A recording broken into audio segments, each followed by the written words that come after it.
मंडळी रामकृष्ण हरी. ते नव तुम्हाला माहित आहे नव, तुम्ही काय बघतायसा ओम साई क्रिएशन. अहो हे युट्यूब चॅनेल आहे. हे महाराष्ट्रातलं एकमेव युट्यूब चॅनेल आहे जे सगळ्या वारकरी विचारधारा घरोघरी पोहोचवण्याचं काम करतंय. अहो मग बघताय काय, आपली वारकरी विचारधारा पोहोचवणार हे चॅनेल तुम्ही सबस्क्राईब कराय नको होय. खरं सांगू, आता खऱ्या अर्थानं आषाढीचा सोहळा चालू होणार आहे. लक्ष द्या माझ्याकडे. ही वृत्ती आमची विठोबारायाच्या चरणावरती राहिली पाहिजे. लोक म्हणतात पाय असल्यावरती वारी करता येते, अजिबात नाही. लोक म्हणतात हात असल्यावरती वारी करता येते, अजिबात नाही. लोक म्हणतात डोळे असल्यावरती देवाला पाहता येतं, अजिबात नाही. लोक म्हणतात कान असल्यावरती देवाला ऐकता येतं, अजिबात नाही. ऐका, अरे काही जरी नसलं तरी देव आपला करता येतो. हे जिवंत उदाहरण माझ्या संत कुर्मदासाचं आहे. काय वारी आहे माझ्या कुर्मदासाची सांगतो 5 मिनिटात. ऐका, गोदावरी नगरी आहे, पैठण नावाचं गाव आहे. गोदावरीच्या पटांगणामध्ये माझ्या नाथ बाबाचे पंजोबा संत भानुदास महाराज कीर्तनाला उभे. आणि त्याच नगरीमध्ये ज्याला गुडघ्यापासून पाय नाहीत, ज्याला कोपरापासून हात नाहीत, असा माझा संत कुर्मदास जन्माला आलाय. लक्ष दे. एक दिवशी रडता रडता कुर्मदासानं सांगावं, माय चल ना ग मला घेऊन कीर्तनाला. ऐका, मला कीर्तनाला न्यायची लाई. कुर्मदासा, वय वर्ष माझं 60 आहे राजा. तुला पाय नाही, तुला हात नाहीत, किती वेळा हट्ट करशील कीर्तनाचा. आई, आज फक्त शेवटचं मला घेऊन चल आई, इथून पुढे हट्ट करणार नाही. ऐक, लेकरानं आईकडे हट्ट करावा मायबाप, आणि आईनं हट्ट पुरवावा, त्याचं नाव आई आहे. बरं, हात नसलेला पाय नसलेला कुर्मदास त्या 60 वर्षाच्या आईनं पाठीवरती घेतला आणि गोदावरी नगरीमध्ये गेली. संत भानुदास महाराजांचं कीर्तन चालू आहे, सगळीकडे गर्दी तुंब भरलेली आहे. त्या वाळवंटामध्ये कुर्मदासाला खाली सोडावा माईबाप. तो कुर्मदास गर्दीतून फरफटत फरफटत गरगडत गरगडत त्या ठिकाणी भानुदास महाराजांच्या समोर उभा राहिला. आलास कुर्मदासा? हो महाराज. कसा आलास? आईनं आणलं. ऐक, आईनं आणलं महाराज. कुर्मदासा, तुला किती वेळा सांगावं नको आईला त्रास देऊस राजा. अरे आई बापाची सेवा लेकरानं करायची असती दादा. लेकरं मोठी झाल्यावरती आईची सेवा करावी, बापाची सेवा करावी. तू मात्र आई बापाला त्रास देत चाललास कुर्मदासा. महाराज, इथून पुढे नाही देणार त्रास. ऐक, कीर्तनामध्ये भानुदास महाराजांना विठेवरच्या पांडुरंगाचं वर्णन करावं, त्याची वृत्ती, त्याचं चित्त असणारं सांगावं मायबाप, स्वरूप देवाचं सांगावं. कीर्तन संपलं आणि भानुदास महाराजांच्या नतमस्तक झालेला कुर्मदास भानुदास महाराजांना प्रश्न करू लागला, महाराज, ज्या देवाचं वर्णन सांगितलं तो देव मला दिसेल का महाराज? तो देव मला पाहता येईल का? नाही येणार महाराज. मला तो विठेवरचा पांडुरंग पाहायचा महाराज. तुम्ही उद्या वारीला निघाले, मला घेऊन जा वारीला. मला येता येईल? भानुदास महाराजांना वाटलं कुठलं येतं हे. भानुदास महाराजांना सांगितलं, तुला काय येता येणार नाही राजा. डोक्यामध्ये तेवढाच प्रश्न आहे, मला येता येईल का वारीला. ऐका, रात्र झाली आणि पहाटेच्या 4 वाजता माझ्या कुर्मदासाला झाग आली. लक्ष, अंगावरती फाटलेला शर्ट आहे माझ्या कुर्मदासाचा.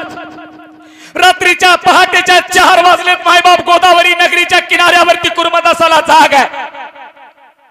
डोळे उघडले कुर्मदासानं.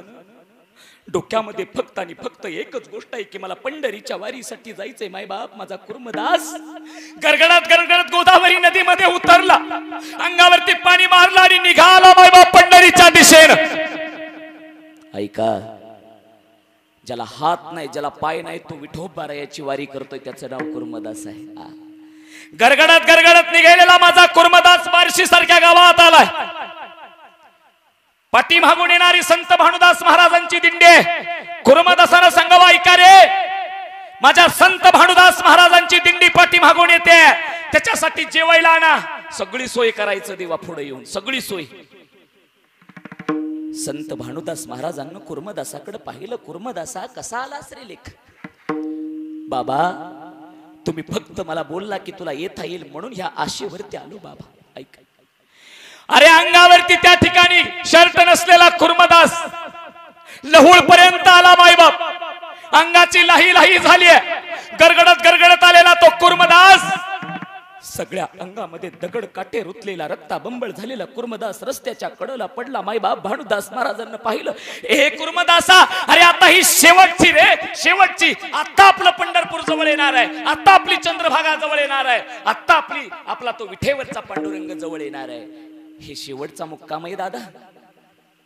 डोळ्यातनं पाणी वाहणारा कुर्मदास संत भानुदास महाराजांच्या चरणावरती नतमस्तक झालेला आहे. डोळ्यातनं पाणी वाहतंय, अंगातून रक्ताबंबळ झालेला कुर्मदास भानुदास महाराजांना सांगतो, महाराज आता मात्र मला येता येणार नाही महाराज. का? पोटामध्ये अन्नाचा कण नाही हो, पाण्याचा थेंब नाही. का नाही खाल्लं राजा?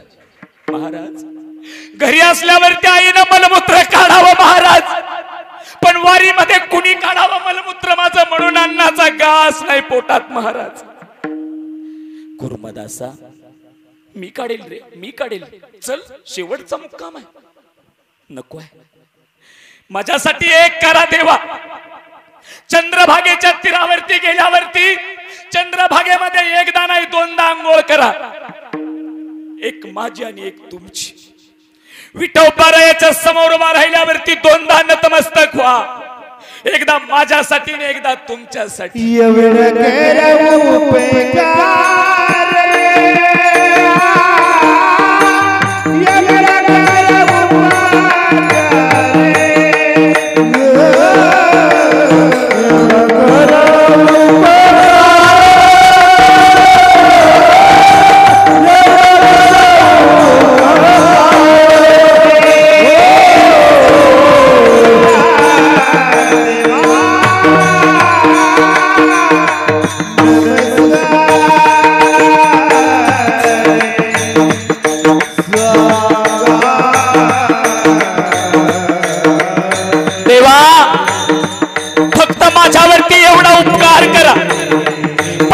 पांडुरंगाला सांगा तुमचा कुर्मदास लहोळ गावात पडलाय. मायबाप, माझे संत भानुदास महाराज चंद्रभागेमध्ये स्नान केलं, विठोबारायाच्या समोर उभा राहिले. ए देवा, काय पाप केलं रे माझ्या कुर्मदासानं? अरे आज तुझ्या भेटीसाठी आलेला आहे, लहुळ गावात पडलेला आहे, रक्ताच्या थारोळ्यात उभा आहे, अंगावरती काटे टोचलेले आहेत. विठेवरच्या पांडुरंगाला जाग आली, सगुण साकार रूप धारण केलं देवानं.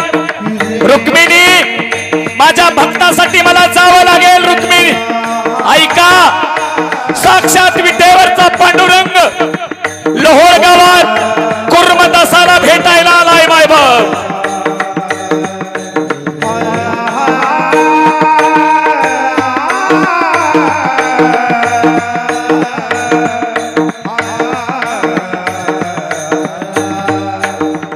रक्ताच्या थारोळ्यात पडलेला कुर्मदास देवानं पाहिला. मायबाप, अरे कोपरापासून हात नाहीत, गुडघ्यापासून पाय नाहीत, अंगातून रक्त वाहत माझ्या कुर्मदासाच्या.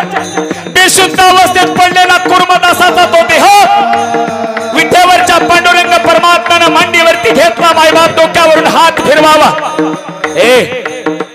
विठेवरच्या मालकाचा हात फिरल्यावरती शुद्धीवरती आला माझा कुर्मदास. कोण आहे कुर्मदासा? ज्याच्या भेटीसाठी आला तो मी विठेवरचा पांडुरंग. डोळ्यातनं पाणी वाहू लागलं. देवा आला माझ्यासाठी, माझ्यासाठी आलास देवा. लाखोची गर्दी सोडून आलास. काय देऊ रे तुला? ए कुर्मदासा, तुला दोन हात देऊ, तुला दोन पाय देऊ, काय देऊ रे तुला? तुला चांगलं शरीर देऊ का राजा? नको आहे देवा, चांगलं शरीर नको आहे, दोन पाय नको आहे, दोन हात नको आहे.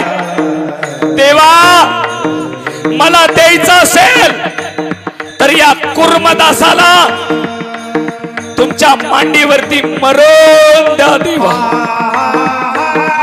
महाराज, या जगाच्या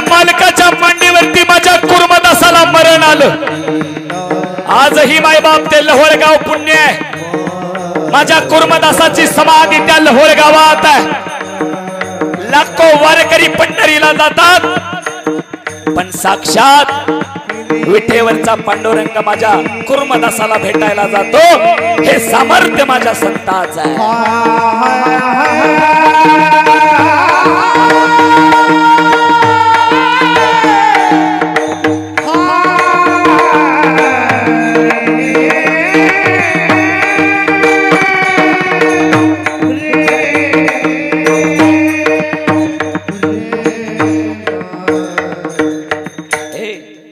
देवाला भेटायला जावं माणसानं पण साक्षात देव भेटायला येतो त्याचं नाव संत आहे बरं ऐका आणि म्हणून निळोबारायाची ती सांगणं आम्हाला मुखातून एकदा देवाचं नाव आलं पाहिजे एकदा सगळ्यांनी विठोबारायाचं गजर करूया